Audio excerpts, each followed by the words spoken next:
What if one of the smallest and most overlooked coins from British India is sitting quietly in a collection right now, carrying a story that began more than a century ago? What if the date on that tiny piece of bronze is the difference between an ordinary old coin and a specimen collectors actively want to examine? Welcome back to Minted Million Coins, where we uncover the history, rarity, hidden details, and collector secrets behind remarkable coins from around the world. And today, we are going deep into a fascinating series of British India quarter-anna coins connected to the reign of King George V, and one later example that takes us into the George VI era. These coins may look simple at first glance, but the real story is hidden in the date, mint, strike, preservation, surface, and especially unusual errors.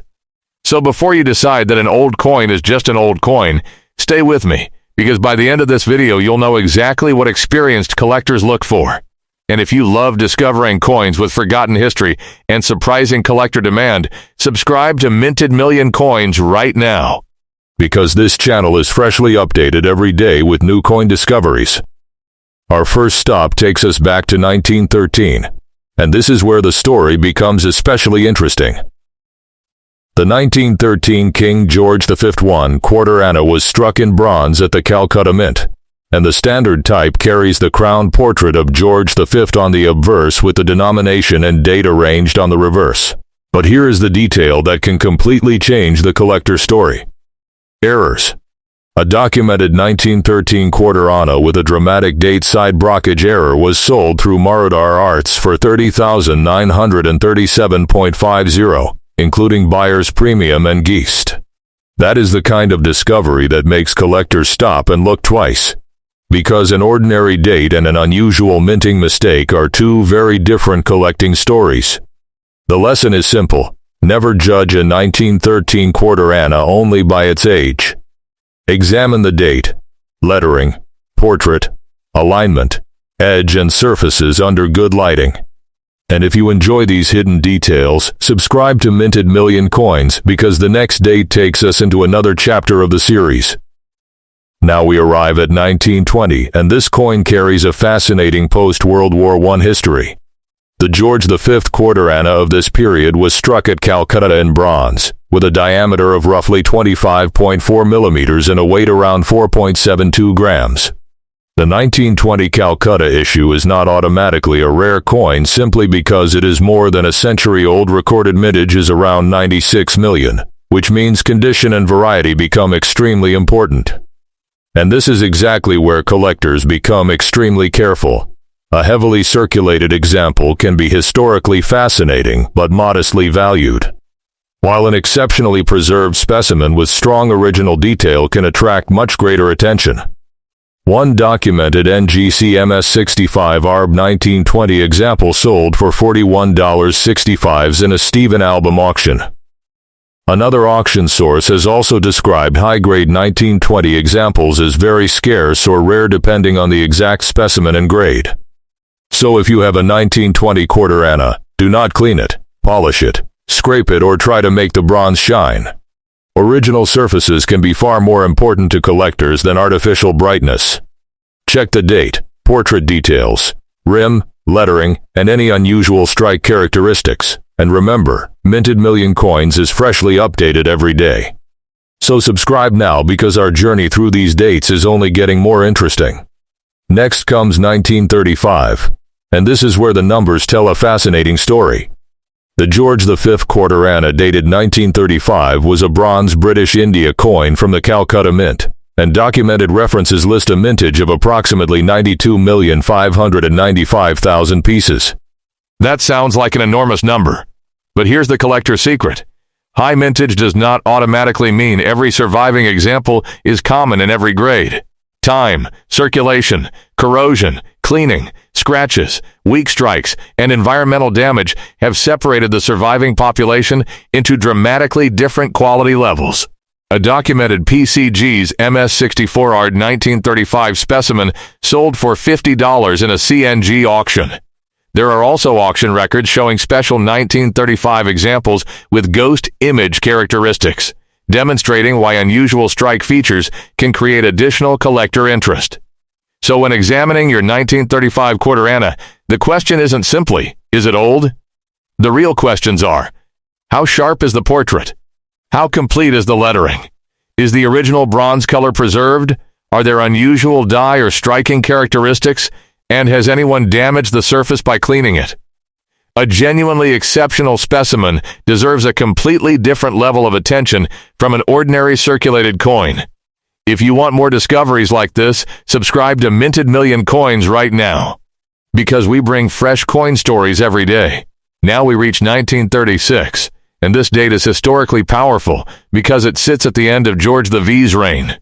The standard 1936 quarter Anna was produced in enormous numbers, with Numista listing about 227,501,000 pieces for the Calcutta variety and about 61,926,000 for the Bombay variety. The Bombay issue can be identified by its mint mark, while the Calcutta version generally has no mint mark. That means the date alone does not make every 1936 quarter Anna a treasure. What makes a specimen exciting is the combination of variety, mint, condition, strike quality, and unusual characteristics. A European dealer's documented 1936 Calcutta example in AU condition sold for 15, while reference values for the type remain strongly dependent on grade and variety. But imagine finding one with extraordinary preservation, original surfaces, strong details, and a genuine minting anomaly. That is when the conversation changes. Collectors don't simply chase old dates, they chase exceptional survivors. So inspect that tiny mint mark, study the date, look at the rim, and never use harsh chemicals to clean the coin. The moment you start altering an original surface, you may destroy exactly what a collector wanted to preserve. And if this kind of historical treasure hunt is your passion, subscribe to Minted Million Coins, because we are freshly updated every day with another opportunity to discover something extraordinary. Finally, we reach 1940, and here we need to make an important historical correction. This is not a King George V quarter Anna, because George V died in January 1936. A 1940 British India quarter Anna belongs to the George VI period. That correction actually makes this date even more interesting because it marks a completely different chapter of British Indian coinage. When you examine a 1940 quarter Anna, don't simply compare it with the George V dates in this video. Look closely at the portrait, inscription, date, mint characteristics, metal, strike, and overall preservation. The most important collector lesson from this entire series is that a date by itself does not create a fortune. Authenticity, rarity, grade, mint variety, documented errors, provenance, and actual market demand are what determine serious value. So if somebody tells you that every old quarter Anna is automatically worth thousands of dollars, stop and investigate before believing the claim. The real treasure is knowing what you have, and that knowledge can turn an ordinary-looking discovery into a genuinely fascinating numismatic story. If you own one of these coins, photograph both sides clearly, avoid cleaning it, record its weight and diameter if possible, and consider professional authentication for a truly exceptional specimen. And if you want more stories where tiny pieces of metal reveal enormous chapters of history, subscribe to Minted Million Coins today. We are freshly updated every day, and there are always more coins waiting to be discovered. These quarter Annas survived empires, political changes, economic transformations, wars, and generations of collectors. Their greatest power is not simply a number printed on a price guide, it is the combination of history, rarity, condition, and the possibility that an unusual specimen may have a story that ordinary examples simply don't have. So before you dismiss that old quarter Anna in a drawer collection, box, or inherited album, take another look. Check the date. Check the mint. Check the strike. Check the surfaces. And most importantly, check the details, because in the world of coins, the smallest clue can sometimes lead to the biggest discovery. This is minted million coins, where every coin has a story, every detail matters, and the next discovery could already be sitting in someone's collection. Important for your video, I would not say the price is absolutely current at $9,000 for these standard coins. The available records do not support that claim. If your specific coin is an authenticated error or exceptional graded specimen that you have documentation for at $9,000, send me its exact year, mint mark, grade error, and the $9,000 source, and I can build the suspense around that verified figure.